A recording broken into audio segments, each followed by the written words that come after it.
I am joined by Shaquem and Shaquill Griffin, Seattle Seahawks players and co-authors of the new book, Inseparable. It's an incredible story that both of you have written together. This is a question for both of you.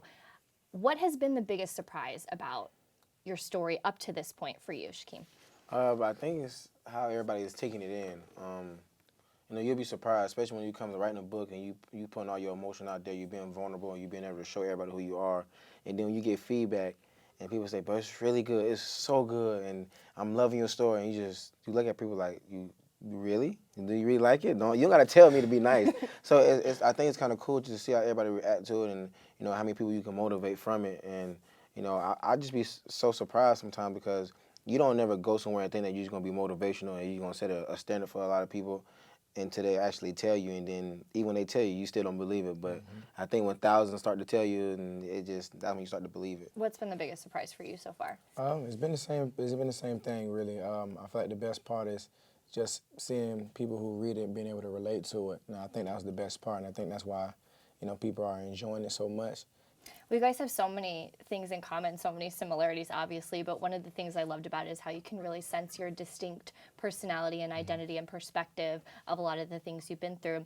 Shaquem, one thing that stood out to me is a theme of people continuing to underestimate you and hold you back. And even the story of the youth football coach that lied about your weight to keep you off the field. And those types of things happen to you throughout your life. Why do you think people always want to find a reason to hold you back?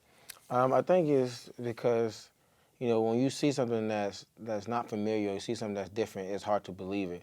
And I feel like that's the main thing for right now, where, a lot of coaches and a lot of players see a guy with one hand. It's like, how can he do this? This is impossible. How can he do that? And it's like, it's possible because I'm doing it. It's just you never seen it before, so it's all new to you. And for me, I just feel like it's the first time for everything. And, it's an opportunity for me to showcase my worth and show what I'm able to do.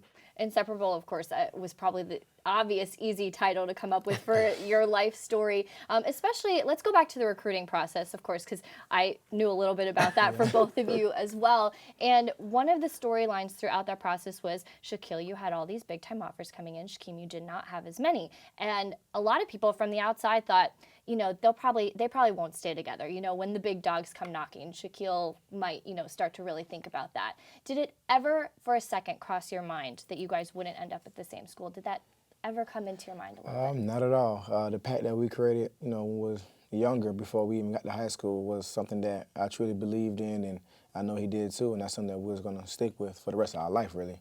And when we got to high school, we started getting these offers, and I started getting bigger offers. I remember a coach calling and, asking me, maybe it's time for you to move on and become your own person, your own man, and, do things and take the journey by yourself. And I just remember responding back, to besides just him, but all colleges, if you don't offer, him, there's no reason to offer me, so you can just keep it. This journey that we're going to take it together. So it was either both or it was none at all. Did you ever feel like you were possibly giving up an opportunity to keep that promise? At some point, I felt like it would be an opportunity. I feel like the opportunity wouldn't be as great as it would as taking it with my brother. So, that's kind of what kept me grounded, and that's the reason why the decision for me to, stay with him was even easier. I feel like it's no journey or no opportunity better than taking the one with your brother. Let's go to your time at UCF, because you guys stayed together but had completely different experiences. Shaquem, do you think if Coach O'Leary had stayed there, do you think that you would be in the NFL right now? I have no idea. Depending on how you felt about me, and it probably wasn't too good. That's a good question. But I have no idea. That's a tough question. Obviously, everybody need an opportunity to showcase their work, but when you're not given one, that's tough. And I just feel like in my case, it worked out just fine. I feel like, God put me here for a reason to go through different obstacles and different circumstances to be able to overcome it and see that if I'm gonna stay strong to my faith and be able to push through that. And yeah, O'Leary was tough for me, and yeah, he didn't think that I was the best football player, but He didn't give you a chance to play. not at all. But he shaped me. He shaped me in a way that made me so much hungry to be able to showcase my worth once more. Like I said, even coming out of high school, you feel like you're on the high horse. You feel like you that guy, but a lot of people they love you in certain ways that can be sometimes unexplainable. I mean, I went through a lot. I had to cut my hair. I had to go home and work 2 jobs. I was out of college for a little bit. He definitely made me a tough one. Let's go to the haircut. Why do you think he made you do that? To this day, I'm still not sure. I feel like when it comes to cutting our hair with him, I feel like it was personal. I can tell you a little story about it. Actually, going into camp that same year we cut it, he was like, I just don't want to see the hair outside the helmet. And we have a lot of players whose hair is a lot longer than ours. And so I was like, okay, so it just won't show. So me and my brother folded our dreads in half and put rubber bands around it so it was just like really short and it didn't show. So I was like, okay, we did what he said, we should be good. And he came back, he said, I don't want you to fold your hair, and I want you to cut it.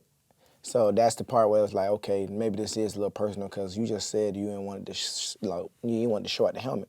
And we did exactly what you said. So at this point, he told me, if you don't cut it, you won't play, and the same for your brother, so. I wasn't playing anyway, so. Right, why did you even cut? I wasn't playing, so I didn't feel threatened, but I wasn't going to allow him to do it by himself. I just did it too. So we went back to our dorm room, and we made it happen, and we was crying the whole way through. I had my mom on the phone on FaceTime while she watched us cut it. She's crying, we're crying, but that was a sacrifice we had to make, and I feel like the hardest part was him resigning a week after. And that's why we started wearing the bun look, to be honest, after we cut our hair. 'Cause I used to always wear my hair down. Yeah. And after I cut it, it was so short that I didn't have the confidence to wear it down anymore. It wasn't the same, so. That's how all this started, the sloppy bun. What do you think it was? You said it was personal. Do you think it was a power move? Do you think he was trying to make you quit? Do you think there were racial implications to this? I mean, for us, I feel like it was really degrading. It like I said, he pushed us in certain ways that can be unexplainable. Like, it's hard to explain what the reasons was behind it.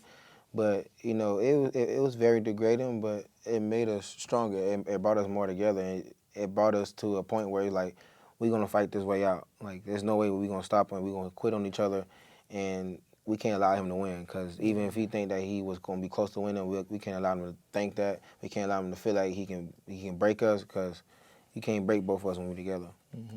SI has just published their predictions for the season, for the NFL season, the record. They're predicting the Seahawks go 11-5, and they take that first wild card spot. How do you feel? You think that's about right?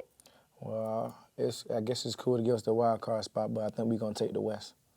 And that's my prediction. So We want the whole thing. That's the right So answer. 11-5 is pretty good, though, right? It's pretty I mean, good. an L if you want to settle. Yeah. But you never want to be a team that settles. You want a team that want to take it all. And that's what we work for. That's what we grind for. Yeah. And that's where the blood, sweat, and tears come in at. But everybody else can be average. It's cool. We're trying to be better than great. So I love that. Well, I have, I could talk to you guys all day, but we had to get you out of here. You have an amazing book. I highly recommend it. Inseparable, Shaquem and Shaquill Griffin, Seattle Seahawks players. You guys are both in the NFL. It's just like the coolest thing ever. Thank you so much for coming. Thank you for having us. Thank you.